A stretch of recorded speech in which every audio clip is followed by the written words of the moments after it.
The essence of practical philosophy. Practical philosophy is distinguished from theoretical philosophy both in its goals and in its methods. While the aim of theoretical philosophy is contemplation and the understanding of the highest things, the aim of practical philosophy is good action, that is, acting in a way that constitutes or contributes to the good life. But human beings can only thrive in a political community. The human is a political animal, and thus the political community exists by nature. Pol.1253a25, compare EN 1169 B1619. Thus, ethical inquiry is part of political inquiry into what makes the best life for a human being.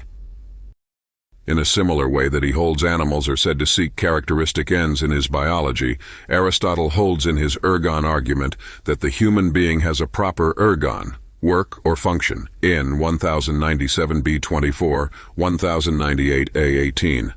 Just as craftsmen like flautists and sculptors and bodily organs like eyes and ears have a peculiar work they do, so the human being must do something peculiarly human. Such function is definitive, that is, distinguishes what it is to be the thing that carries it out. For example, a flautist is a flautist insofar as she plays the flute, but the function serves as an implicit success condition for being that thing.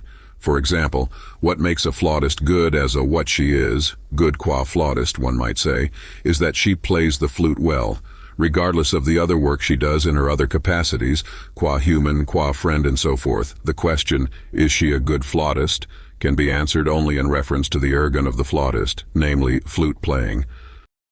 The human function cannot be nutrition or perception, since those activities are shared with other living things. Since other animals lack reason, the human function must be an activity of the psyche, not without reason. A human being that performs this function well will be functioning well as a human being. In other words, by acting virtuously, one will by that fact achieve the human good. Angier 2010, 6061. Thus, Aristotle can summarize the good life as consisting of activities and actions in accordance with laurete, excellence or virtue, and the good for the human being as the activity of the psyche in accordance with excellence in a complete life, in 1098 at 1219.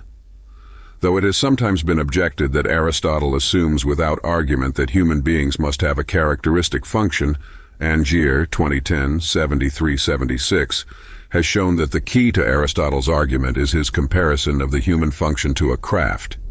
Just as a sculptor must possess a wide variety of subordinate skills to achieve mastery in his specialized activity, so in acting well the human being must possess an inclusive set of dispositions and capacities that serve to fulfill the specialized task of reason. Ethics and politics are, however, not oriented merely to giving descriptions of human behavior, but on saying what ends human beings ought to pursue, that is, on what constitutes the good life for man. While the many, who have no exposure to philosophy, should agree that the good life consists in eudaimonia, happiness or blessedness, there is disagreement as to what constitutes this state, N 1095 A 1826. The special task of practical philosophy is therefore to say what the good life consists in, that is, to give a more comprehensive account of eudaimonia than is available from the observation of the diverse ends pursued by human beings.